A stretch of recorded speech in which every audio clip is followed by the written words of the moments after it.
Hello guys, today I'll show you how you can see your GPU temperature easily. So let's start. Open your browser and search on Google GPU temp. You will get this website. Open in new tab. Download. It will download within a few seconds.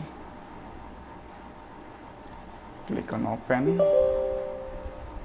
Yes. Next. Next.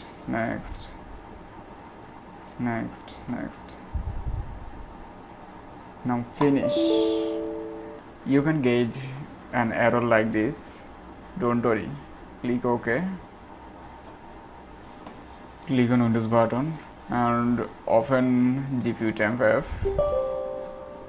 Yes.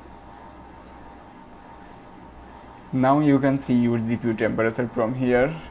I am using RTX 2060 and my GPU core temperature is 39.0 degrees centigrade. Also you can see GPU core, GPU memory controller, GPU video engine, GPU memory. That's it. Thanks for watching.